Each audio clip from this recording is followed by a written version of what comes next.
आज के शो में।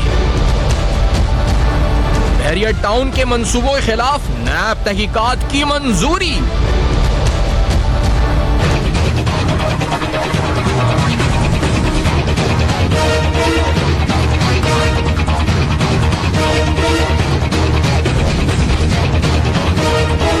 गैर कानूनी तरीके से तख्त परी में जमीनों पर मुबैना कब्जा तहकीकात की मंजूरी।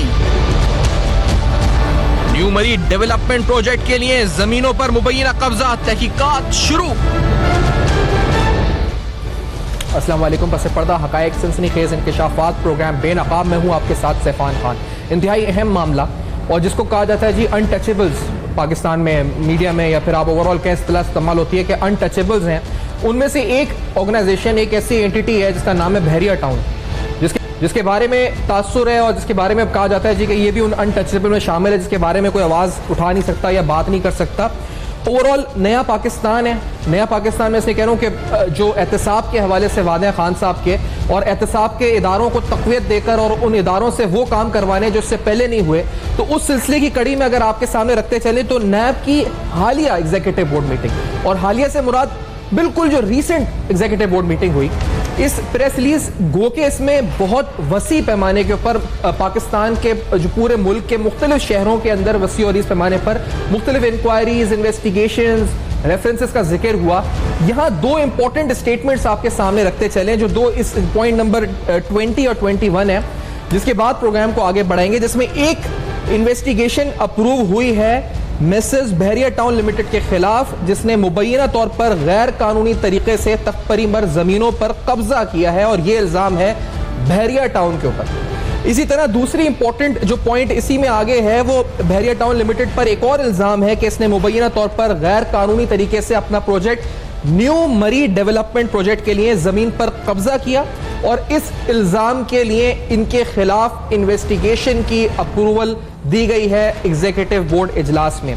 कुछ पहले चलते हैं क्योंकि इसका पस मंजर बताना जरूरी है। जब आपके सामने बेनकाब रखते हैं तो बेनकाब सारे फैक्ट्स एंड फिगर्स के साथ रखते हैं। तो पस मंजर में जाते हैं तो एक फैसले की तरफ आपको लेके चलते हैं जो कि 4/5/2018 का है, 4 मई 2018 का। Honourable Supreme Court Justice Ejaz Afzal ने जिसको लिखा मेजॉरिटी जजमेंट, यहाँ इस फैसले में तख्त परी के हवाले से, यानी जिस जमीन का मैं तस्करा कर रहा हूँ, तख्त परी रावलपिंडी का एक विलेज जहां एक्सचेंज ऑफ फॉरेस्ट लैंड हुई और जिसकी डिमार्केशन के हवाले से भी इस फैसले में लिखा है। और इसमें कैटेगोरिकली जो जजमेंट है उसमें कहा गया कि we therefore request the honourable chief of Pakistan to constitute an implementation bench in this regard. और उसके बाद ये लिखा गया जी कि the NAB is directed to investigate the case and file references against all those who are found responsible for committing, aiding and abetting the crime at any level in any forum।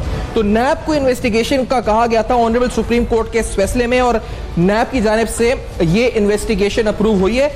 नैब के अंदर भी बहुत से इस वक्त खामियां हैं, पुराने लोग हैं, खोटे सिक्के होंगे जो यकीनी तौर पर अभी भी बहरिया टाउन एक बड़ा, जिस तरह मैंने कहा कि अनटचेबल है, तो वो ऐसे नहीं मैं कह रहा, क्योंकि बहुत से लोग हों शायद जो नैब के अंदर भी इस वक्त इस इंक्वायरी को आगे ना बढ़ने दें, लेकिन चेयरमैन नैब से हम उम्मीद रखते हैं। और आगे चल के क्योंकि इस फैसले की डिटेल्स के अंदर हम जाएंगे तो इस आपको बताएंगे कि इस फैसले के अंदर दीगर हवाले से एक शेर भी लिखा गया, इस फैसले के अंदर दीगर हवाले से बताया गया, जिससे हमें हमारी आंखें खुलती हैं कि एक नेक्सस होता है, एक नेक्सस है जिसमें स्टेट और जिसमें क्रिमिनल नेक्सस और ये तमाम नेक्सस मिलकर जमीनों की बंदरबाट के हवाले से किस तरह कौमी खजाने को नुकसान पहुंचा रहा है। ये तमाम अहम तरीन हकायक आज आपके सामने रख रहे हैं। लेकिन इससे पहले मैं आपको बताता चलूं, क्योंकि ये जो तख्त परी की जमीन है और इस हवाले से जो इन्वेस्टिगेशन रावलपिंडी जो न्यू मरी डेवलपमेंट प्रोजेक्ट है, इस हवाले से हम एक क्वेश्चन एयर जो है वो बहरिया टाउन को ऑफिशियली भेज चुके हैं। This platform is also available. हम चाहते हैं जी कि उनका मौकिफ भी आए, और ये वो सवालनामा था जो हमने भेजा था।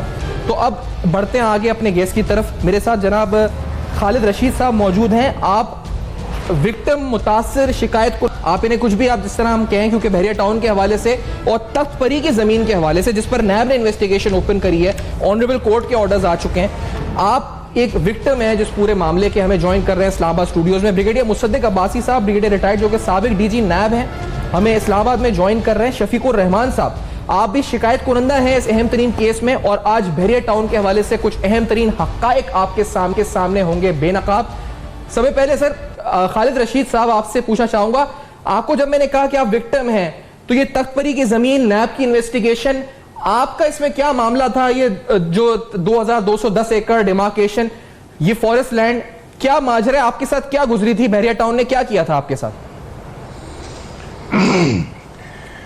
ऐसे है, बिस्मिल्लाहिर्रहमानिर्रहीम, ऐसे है कि 27 दिसंबर 2003 को मैंने इफ्तिखार अकरम नामी शख्स से 4512 कनाल ज़मीन, जिसमें से कुछ मालकी ज़मीन थी और बाकी शामिलात थी, उसका सौदा किया और 27 तारीख को बजरिया बैंक ऑफ खैबर पे ऑर्डर के 11,74,60,000 रुपये अदा करके मैंने अपने नाम पर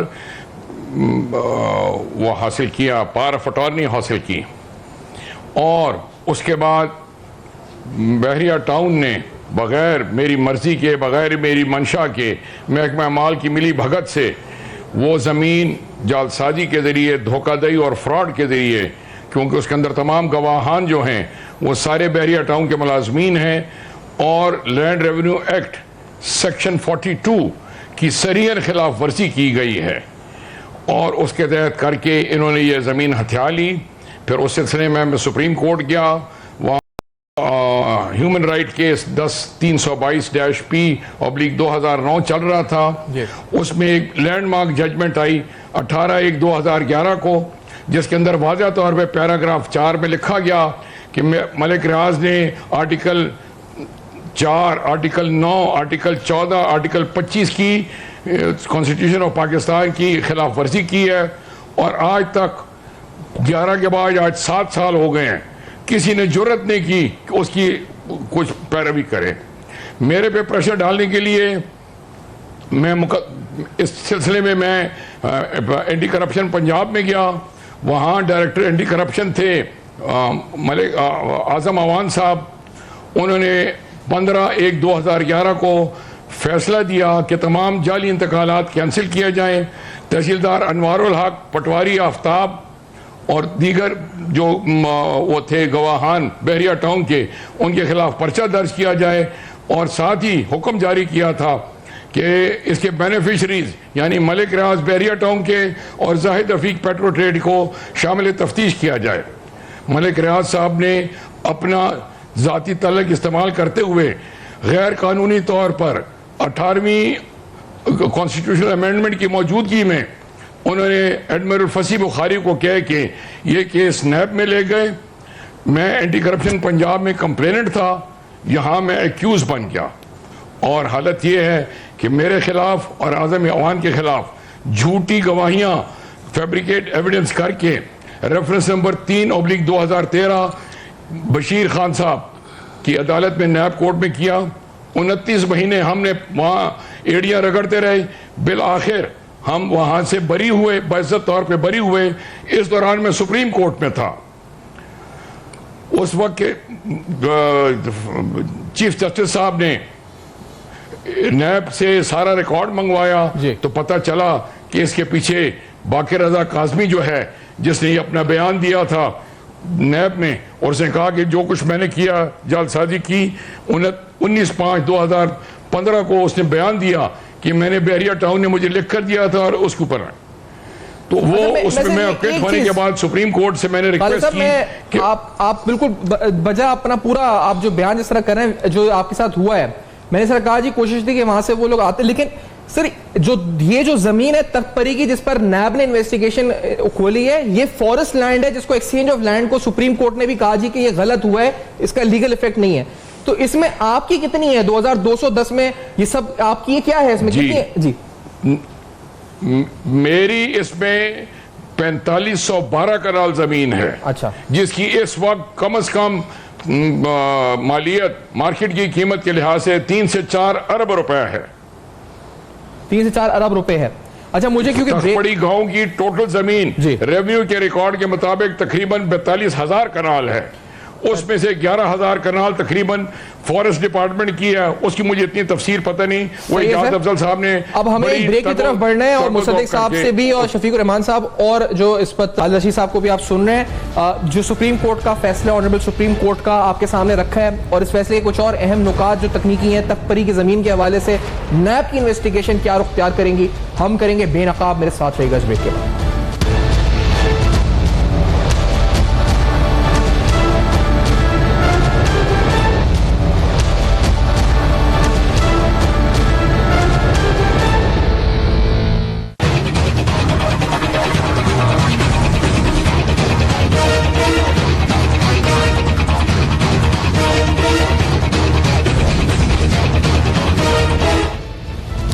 वेलकम बैक। आप देख रहे हैं बेनकाब और बेनकाब में अहम तरीन हकायक आपके सामने बेनकाब कर रहे हैं। नैब की तरफ से एक इन्वेस्टिगेशन अप्रूव हुई बहरिया टाउन के खिलाफ। इनफैक्ट दो हुई, एक मरी डेवलपमेंट प्रोजेक्ट के हवाले से और एक तकपरी के हवाले से, जहां एक्सचेंज ऑफ फॉरेस्ट लैंड हुई जिसको सुप्रीम कोर्ट ने भी इलीगल करार दिया था और उसके बाद नैब को ये अहकाम दिए थे कि उस पर इन्वेस्टिगेशन की जाए।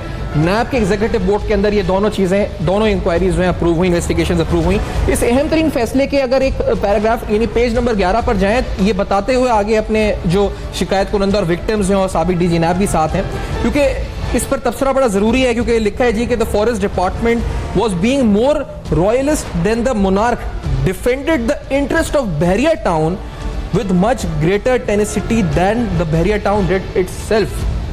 शाह से ज्यादा शाह के वफादार जो है वो फॉरेस्ट डिपार्टमेंट बहरिया टाउन का बन रहा था। ये फैसले में लिखा है, जैसे Ejaz Afzal honourable Supreme Court के जज हैं, तो ये एग्जैक्ट लफ्ज है जो आपके सामने कोट कर रहा हूँ। और फिर इस पूरी सूरत हाल को पोर्ट्रे करते हैं वो एक शेर की सूरत में, और ये शेर सागिर सिद्दीकी साहब का है, जिसमें वो कहते हैं जी कि है बेवजह तो नहीं है चमन की तबाहियां, बेवजह तो नहीं चमन की तबाहियां, कुछ बागबान से बर्क और शरर से मिले हुए। तो अब ये जो पूरी सूरत हाल है कि जब बागबान ही शरर से मिल जाए तो फिर ये सूरत हाल सामने नजर आती है। यानी उस नेक्सस को एक शेर के जरिए सागिर सिद्दीकी के कोट किया जैसे एजाज अफजल ने। मुसद्दिक अब्बासी साहब आप सुन रहे हैं सर, क्योंकि मैं अब आपसे स्पेसिफिकली जो पूछना चाहता हूं वो ये कि आप राइट और लेफ्ट दोनों, शफीकुर रहमान साहब भी हैं, खालिद रशीद साहब भी हैं, इन दोनों के पास मवाद है, ये विक्टिम्स हैं। नैब क्या इनसे पूछे कि ये तकपरी की जो इन्वेस्टिगेशन खोली है तो ये लोग भी अवेलेबल होंगे? नैब को आगे किस तरह बढ़ना चाहिए अब? मुसद्दिक अब्बासी साहब, पहली बात यह है कि ये जो केस है, बिस्मिल्लाह रहमान रहीम, कि मुझे इसकी थोड़ा सा हिस्टोरिकल बैकग्राउंड का आइडिया है। ये केस इंक्वायरी स्टेज में एंटी करप्शन के पास था, वहाँ से सेक्शन 18 के तहत इसको लीगली ट्रांसफ़र किया गया। ये कोई ट्रांसफ़र इलीगल नहीं थी, लेकिन ट्रांसफ़र जो करता है वो हमेशा चेयरमैन करता है, और चेयरमैन के पास जो ये पावर हैं वो पहले ये कंसीडर करता है और देखता है कि किसी केस को ट्रांसफ़र करने के केस की नोयत से क्या फ़ायदे होंगे और क्या नुकसान होंगे। अगर एंटी करप्शन एस्टैब्लिशमेंट ये केस सही चल रहा था, उसकी लाइन सही थी, तो इस केस को पहले स्टेज में ट्रांसफ़र ही नहीं होना चाहिए था। अगर ये ट्रांसफ़र हुआ तो फिर जब ये केस आगे चलता है तो अगर आप इसकी देखें जो अनफोल्डिंग है वो बड़ी अजीब सी है। ये केस बड़ा तेज़ी से लाया गया, तेज़ी से इसको इन्वेस्टिगेट किया गया और तेज़ी से इसको एक तरह से साइड लाइन करके इसको रिवर्स ऑर्डर में करके जो प्लेंटिफ था, जो अफेक्टी था, उसको एक्यूज़ बना दिया गया और ये केस आगे जाके अपने सर के बल गिर गया और ख़त्म हो गया। अभी एक चीज़ जो बड़ी वाज़ेह है कि जब ये केस रीओपन हो रहा है, ये वही केस रीओपन हो रहा है, तो ये बहुत कुछ बताता है कि इस केस के साथ इन बिटवीन एरिया के अंदर जस्टिस नहीं किया गया, इसकी हैंडलिंग सही नहीं की गई, इसलिए अभी सुप्रीम कोर्ट ने इसको रीओपन किया है जी। बाकी जो बात अफजल साहब ने बड़ी डिटेल में लिखी है, तो बिल्डर्स जो होते हैं उनका अगर आप देखें तो एक अथॉरिटी है पास, DHA सेक्शन 5 को इन्वोक करके ज़मीन तो ले सकती है, लेकिन मोस्टली जो इतने बड़े बिल्डर्स होते हैं वो इसी तरह की टैक्टिक्स को इस्तेमाल करते हैं जिसमें लोकल लैंड माफिया इन्वॉल्व होता है, पुलिस होती है, रेवेन्यू डिपार्टमेंट होता है, पैसा उसमें लगाया जाता है और ऐसे लोग जो विलिंग नहीं होते उनसे ज़मीन को हथिया लिया जाता है। और इस तरह से वो, क्योंकि कहीं पे सोसाइटी को बिल्ड करने के लिए उसको एक जगह पे बहुत सारी जमीन चाहिए होती है, अच्छा, वो इन सारी मुश्किलात को इस तरीके से हल करता है। साहब, मैं आपसे अगर स्ट्रेट फॉरवर्ड सवाल जो आगे केस चलेगा, पॉइंट ब्लैंक अगर सवाल पूछूं, वो ये है जी कि आपने जिस तरह कहा कि माजी में इसको आगे पीछे केस को हुआ, मलिक रियाज साहब कहते हैं कि मैं पहिए लगा देता हूँ फाइलों के नीचे, तो सर अब जो है वो नैब को आप देख रहे हैं और ये इन्वेस्टिगेशन दोबारा रीओपन हुई है, तो ये पहिए जो लगाते हैं वो, या फिर जिस तरह भी वो जो केस आगे पीछे हो जाता है, जो जस्टिस नहीं होती, वो क्या अभी भी लग सकते हैं नैब में वो मोहरे मौजूद हैं या नहीं है? ये अगर मैं आपसे पूछूं कि केस बढ़ेगा या हम सिर्फ मीडिया पे एक शो करेंगे और खत्म हो जाएगा मामला? नहीं, जो पहिए थे उनमें से आवाज निकल चुकी है। अच्छा। वो आवाज इसलिए निकल चुकी है कि केस जो रीअपोन हुआ है ये एक डिफरेंट जाविये और डिफरेंट एंगल से हुआ है, लिहाजा वो जो पिछली जितने भी गलत काम हुए हैं या इसको मिस हैंडल किया गया है उसकी करेक्शन और डायरेक्शन सुप्रीम कोर्ट ने ऑलरेडी दे दी है। एक स्ट्रेट जैकेट में नैब को डाल दिया है और नैब ने इसका उसी मेरिट के ऊपर इन्वेस्टिगेशन और इंक्वायरी करनी है। ऐसे नहीं हो सकता कि बैक टू स्क्वायर वन हो और ये उसी तरह से चले, क्योंकि अगर केस का डिसीजन पहले से नैब का सही होता तो सुप्रीम कोर्ट कभी इसको रीओपन ना करती। नैब का डिसीजन पहले वाला गलत था, इसलिए सुप्रीम कोर्ट ने इसको रीओपन किया है। It is very simple and straight answer. ठीक है जी, गोइंग टू शफीकुर रहमान साहब, सर जिसमें इस फैसले में जिस तरह लिखा गया है कि शफीकुर रहमान साहब, अच्छा अगर आप कुछ कहना चाह रहे हैं खालिद रशीद साहब वाले पर। खालिद रशीद साहब, मैं ये कह रहा था कि मुझे अपने इस केस से जी जी डराने और धमकाने के लिए बात यहां तक नहीं रही। मेरे खिलाफ इज्जत माब मलिक रियाज साहब ने FIR नंबर 20-28/1/2004 को की और उस पर जालसाजी करके महकमा पुलिस के साथ मिली भगत करके मुझसे भत्ता वसूल किया। इस सो कॉल्ड फिलैंथ्रोपिस्ट ने, ये उसका चेक है, 9 जून 2016 को मुझसे 1.5 करोड़ रुपया नकद लिया गया और ये मैंने प्लॉट अपनी बेगम के नाम का बेच के अपनी इज्जत बचाई गिरफ्तारी से। इस प्लॉट की इस वक्त कीमत 7 करोड़ रुपए है। मैं दर पदर खाक पसर फिर रहा हूं, न मुझे कोई सुनवाई होती है न कुछ। मौजूदा चेयरमैन साहब के पास भी मैं 30 नवंबर 2017 को गया था। अच्छा। और उन्होंने भी अभी तक कुछ नहीं किया। क्यों? क्योंकि मलिक रियाज साहब के पुराने तलकात वाले लोग अभी तक उधर ही हैं। केस हमेशा कोर्ट में प्रोसिक्यूशन जीतती या हारती है। नया प्रोसिक्यूशन ने आज तक मेरा हक अदा नहीं किया, इंसाफ नहीं किया, और यही वजह है कि बाकी तारीखी केस जो नैब ने वो किए हैं। मेरी गुजारिश है कि इज्जत माब नए चेयरमैन साहब जो हैं खुद वकील रहे हैं, खुद जज हैं, उनको चाहिए कि प्रोसिक्यूशन ब्रांच में नया खून लाएं, ऑनेस्ट लोग लाएं, काबिल लोग लाएं। ठीक है सर, ऐसे लोग लाएं जो डिलीवर कर सकें। शफीकुर रहमान ऐसे लोग ना लाएं। ये बड़ी इंपॉर्टेंट बात इन्होंने प्रोसिक्यूशन के हवाले से की है। फैसले में जो डिमार्केशन के हवाले से ये जो डिस्प्यूट था कि 1710 और 2210 एकड़, ये मुझे आप समझा सकते हैं कि क्योंकि आप इस केस में हैं भी पिटिशनर, ये किस तरीके से 1710 को 2200 या 2210 को 1710 कर दिया गया था, और इससे किस तरह से जो लैंड फ्रॉड था मुबैना वो किस तरह प्ले किया गया था इस पूरे मामले में, ये जो जिस तरह एकर्स को तब्दील किया गया था, ये क्या था एग्जैक्टली पॉइंट? शफीकुर रहमान साहब। बिस्मिल्लाहिर्रहमानिर्रहीम। एक बात तो इस जजमेंट ने बिल्कुल डिटर्मिन कर दी है कि टोटल फॉरेस्ट एरिया जो रख तख्त पड़ी गया है वो 1210 एकड़ है। अच्छा। जो 1741 एकड़ जो रेवेन्यू डिपार्टमेंट में ये साजिद जफर डाल जो डिप्टी कमिश्नर यहाँ और पहले DCO रह के गया है एंड अदर रेवेन्यू ऑफिसर्स, इन्होंने एक थ्रू फिक्टिशियस एक्सरसाइज ये बनाने की कोशिश की, बट दैट एक्सरसाइज फेल्ड। और जो एज ओल्ड फॉरेस्ट डिपार्टमेंट का रिकॉर्ड था और रेवेन्यू रिकॉर्ड था, दैट क्लियरली सजेस्ट्स कि द टोटल एरिया ऑफ रख तख्त पड़ी इज 2210 एकड़, 2210 एकड़ है, 1741 एकड़ नहीं है। ये धोखा देने के लिए सारी एक्सरसाइज की गई और इसमें हैवी फाइनेंशियल फेवर्स ली गई। अच्छा। तो ये तो बात ऑन रिकॉर्ड सुप्रीम कोर्ट ने डिटरमिन कर दी और ये इस पे कोई डिस्प्यूट नहीं है। अब उन्होंने supreme court, honourable Supreme court ने फॉरेस्ट डिपार्टमेंट, रेवेन्यू डिपार्टमेंट और सर्वे ऑफ पाकिस्तान इनको कहा है कि 1210 एकड़ डिटर्मिन करें और उसके बाद ये मैटर देखेगा जो इम्प्लीमेंटेशन बेंच बनना है समर वेकेशंस के बाद। उन्होंने कि अगर कोई थर्ड पार्टी इंटरेस्ट क्रिएट हो गया है या कोई और इश्यूज है, पूछा था तो उन्होंने कहा कि वो पूरी उम्मीद है कि जिस तरह ये केस ओपन हुआ है दोबारा से जिस एंगल के साथ, तो ही इज होपफुल कि ये मामला आगे बढ़ेगा। अभी आपने सुना रशीद साहब ने कहा कि हमें नए चेयरमैन नैब को ये चाहिए कि वो पुराने लोग निकाले हैं जो पुराने नैब के साथ भरे हुए। आपके नजदीक क्या ये केस सही सिंध में जाएगा अब जिस तरह से ये दोबारा रीओपन हुआ है? शफीक रहमान साहब, पहले तो इन्होंने बड़ा डिले करके ओपन किया, नंबर 1। नंबर 2, प्रॉब्लम इस ऑर्डर को पढ़े डिटेल में, एक सो मोटो केस नंबर 13 है में जाना है, लेकिन जो थर्ड पार्टी इंटरेस्ट है जिसमें लोगों की ह्यूज इन्वेस्टमेंट होगी, जो कि आई थिंक करोड़ों और अरबों में होगी, वो किस हद तक है, और सुप्रीम कोर्ट जब इसमें एग्जीक्यूशन में जाता है तो उनके इंटरेस्ट को कैसे सेफगार्ड करना है। अच्छा, इस थर्ड पार्टी इंटरेस्ट के हवाले से मुदल साहब, कोर्ट के फैसले में लिखा हुआ है कि if any third party interest has been created over the forest land, what to do therewith and how to deal therewith shall be decided by the implementation bench. तो वो जो इंप्लीमेंटन बेंच बनना है उसने इसका फैसला करना है थर्ड पार्टी। जी, उससे करना है, उससे वो बड़ा इंपॉर्टेंट इशू होगा, और वो किस तरह बैरियर से इसने beneficiary barrier. Very quick and short break, आते हैं इसी पॉइंट के ऊपर और इस हवाले से मजीद गुफ्तगू, और आपके सामने के हवाले से रावलपिंडी यानी जो मरी डेवलपमेंट प्रोजेक्ट है, अभी आपको तख्तपरी विलेज का बताया, उस हवाले से भी एक इंपॉर्टेंट फैसला आज अहम तरीन हकायक आपके सामने रखा है, और जिनका ताल्लुक स्पेसिफिकली रावलपिंडी, इस्लामाबाद, बहरिया टाउन से, और तमाम हकायक कर रहे हैं बेनकाब मेरे साथ फेगस पे।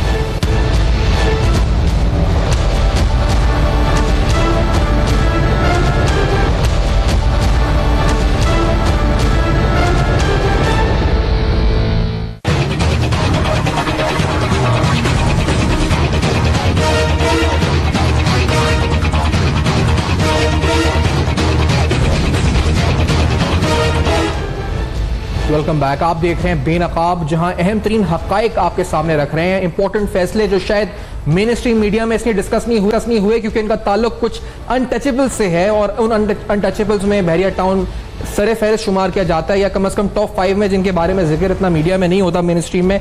ये फैसले आए तो मई में थे। नैब की इंक्वायरीज या एग्जीक्यूटिव बोर्ड की मीटिंग के हालिया फैसलों की रोशनी में आज के प्रोग्राम में आपको बता रहे हैं कि इन फैसलों से फर्क क्या पड़ेगा, और नैब आखिरकार सही तरीके से एहतसाब करके उन तमाम इफेक्टिव्स को इंसाफ दिला सकेगा या नहीं दिला सकेगा। अहम तरीन सवाल रख रहे हैं इस प्रोग्राम में। एक और इंपॉर्टेंट इंक्वायरी जो इस एग्जीक्यूटिव बोर्ड मीटिंग में अप्रूव हुई, ये न्यू मरी डेवलपमेंट प्रोजेक्ट के हवाले से है, और ये पॉइंट नंबर 21 इस प्रेस रिलीज का, और इस फैसले में जो शामलाते डे कम्युनल लैंड है इस वक्त, इसमें इसकी कंस्ट्रक्शन को इलीगल करार दिया था ऑनरेबल सुप्रीम कोर्ट ने, क्योंकि वहां के रिकॉर्ड ऑफ कस्टम्स और फॉरेस्ट एक्ट 1927 की खिलाफ वर्जी में जो है इस वक्त ये हो रही थी। और ये दूसरी अहम इंक्वायरी है जो इन्वेस्टिगेशन है जो अप्रूव हुई है। मैं इस वक्त शफीकुर रहमान साहब से पहले बात करना चाहूंगा। सर, शफीकुर रहमान साहब, आपके नजदीक ये बड़ी डेवलपमेंट है, ये दूसरी भी इस वक्त, और ये जमीन, ये तो इलीगल कंस्ट्रक्शन हो रही थी बहरिया टाउन की तरफ से, अब यहां इन्वेस्टिगेशन, और आपके नजदीक होना किस तरह चाहिए इस पूरा प्रोसेस इन्वेस्टिगेशन का नैब की तरफ से? शफीकुर रहमान साहब, इस तरह के जो एज फार एज दिस मरी एक्सप्रेसवे प्रोजेक्ट इज कंसर्न्ड, इसमें जो बहरिया टाउन ने जो प्रोजेक्ट क्रिएट किया है, that was created over land जो शामलात लैंड थी, जो कि in accordance with the section 136 of land revenue act and शराइत वाजिबुल अर्ज, जो मोजस हलखेतर और मांगा और इन सारे विलेजेस का था, कि वहाँ की शामलात without approval of the government वो नहीं हो सकती, डिवाइड नहीं हो सकती, ये तकसीम नहीं हो सकती। इस वजह से, क्योंकि ये इससे पहले ये जो फैसला है 4 मई का 2018 का, this was given in the light of the judgement जो 31 जुलाई 2010 को 14 मेंबर बेंच ने एक फैसला किया था, जिसमें कहा गया था because these are the foot hills of Magla, यहाँ पर ये और ये प्रोटेक्टेड एरिया है, एनवायरमेंटली सेंसिटिव है, सो नो एक्टिविटी और mega activity can be carried out in this region, क्योंकि ये फ्लोरा एंड फौना के लिए बहुत डेंजरस है और वाइल्ड लाइफ के लिए भी। बहरिया टाउन ने उस फैसले की धज्जियां बिखेरते हुए वहाँ पर फुट हिल्स ऑफ हिमालयाज में ये प्रोजेक्ट किया, और जो लोकल्स थे मांगा, उनको फिर ये जजमेंट प्रोवाइड की गई, उन्होंने फिर इसको चैलेंज किया, और ये इस रिजल्ट के बाद उन्होंने कहा बहरिया गॉल सिटी जो है वो हैज़ बिन स्क्रैप्ड, क्यों ना सिर्फ कि उसमें फॉरेस्ट लैंड को उन्होंने इनक्रोच किया हुआ था, बल्कि जो ज़मीन खरीदी भी थी थ्रू वेरियस म्यूटेशंस, वो सारी म्यूटेशंस कैंसिल हो चुकी हैं, और अभी वो मैटर पेंडिंग हाई कोर्ट में, मीनिंग देयर बाय कि बहरिया टाउन के पास 1 इंच ज़मीन लीगल वहाँ नहीं है। दूसरा, इन्होंने शामलात दे जो जिसके ऊपर बगैर, क्योंकि उसमें पाइन ट्रीज मौजूद हैं, तो वो pine trees are the property of the government, so कोई प्रॉपर्टी जो शामलात दे है it can not be divided, और उसकी तकसीम नहीं हो सकती जब तक कि हुकूमत का अप्रूवल मौजूद ना हो। ट्रांसफर नहीं वेरी हो सकता। अनफॉर्चुनेट मुसद्दिक अब्बास साहब, ये जो शाह से ज्यादा शाह के वफादार बन के नैब इज कंसर्न्ड जी फॉरेस्ट लैंड को सर फॉरेस्ट डिपार्टमेंट ने जो किरदार अदा किया, जो कोर्ट के फैसले में लिखा है मुसद्दिक अब्बास साहब, और फिर जो शेर भी मैंने जिस तरह अभी सुनाया इस वक्त सागर सिद्दीकी साहब का जो इस वक्त कोर्ट किया जजमेंट में ऑनरेबल जस्टिस एजाज अफजल साहब की तरफ से, सर ये तो शाह से ज्यादा शाह की वफादारी फॉरेस्ट लैंड ने बहरिया टाउन की दिखाई और नुकसान पहुंचाया एनवायरमेंट को, एक्सचेकर को, तमाम चीजों को। मुसद्दिक साहब बात ये सफ़ान के पिछले केस में मैं एक चीज़ रेफरेंस देना भूल गया कि ये वही केस था जिसमें नैब ने खुद अपने 2 डीजीज के खिलाफ रेफरेंस फाइल किया था, पिछला जो केस था। मेरे और केस में और वो किस तरह से था कि हैरिडली उस केस को शिफ्ट किया गया एक 2 दिन के अंदर, हैरिडली उस केस को बंद कर दिया गया था। तो बाद में जो दूसरे आए थे चेयरमैन कमर, उन्होंने आके इसको डीजीज के खिलाफ रेफरेंस फाइल किया था और उस वक्त अखबार में इसकी हेडलाइंस भी बनी थी। ये तो ये बात हुई।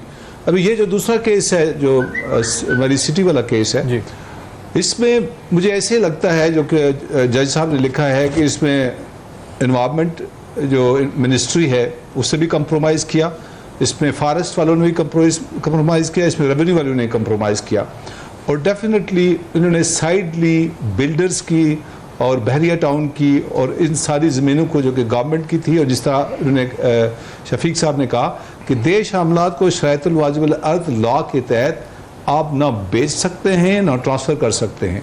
और पाइन ट्री का लॉ ये है, अगर आप इन्वायरमेंट में आते हैं, कि पाइन ट्री अगर आपके घर में भी उग जाए, ज़ाती ज़मीन में भी, तो वो गवर्नमेंट की परमिशन के बगैर आप उसको काट नहीं सकते।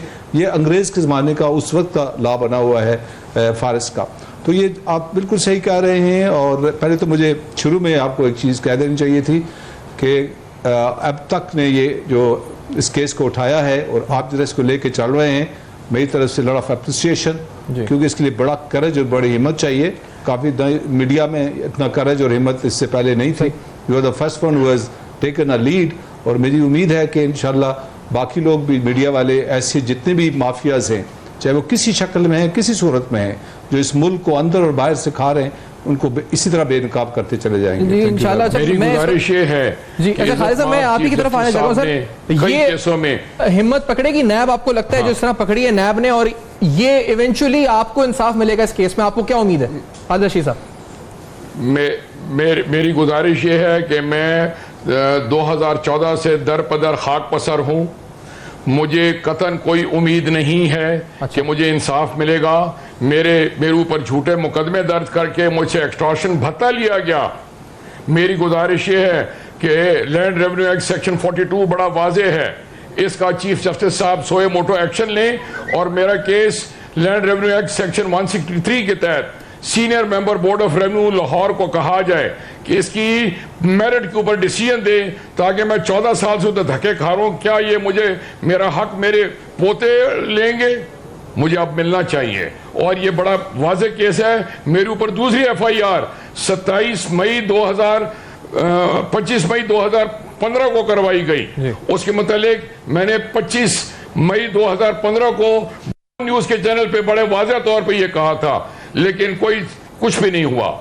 मुझे कोई उम्मीद नहीं है। चलिए सर, उम्मीद इसलिए नहीं है, और जो आप ये बता रहे हैं कि आपके खिलाफ FIR हुई है, तो इससे अंदाजा होता है कितना स्ट्रॉन्ग माफिया। नहीं, आप अगर बोलते हैं कुछ तो आपके खिलाफ उल्टी FIR हो रही हैं। I like to thank you, मैं आपको ज्वाइन करें वक्त इख्तिताम पर पहुंचा है, तो आपका खालिद रशीद साहब, मुसद्दिक अब्बासी साहब का और शफीकुर रहमान साहब का शुक्रिया हुए।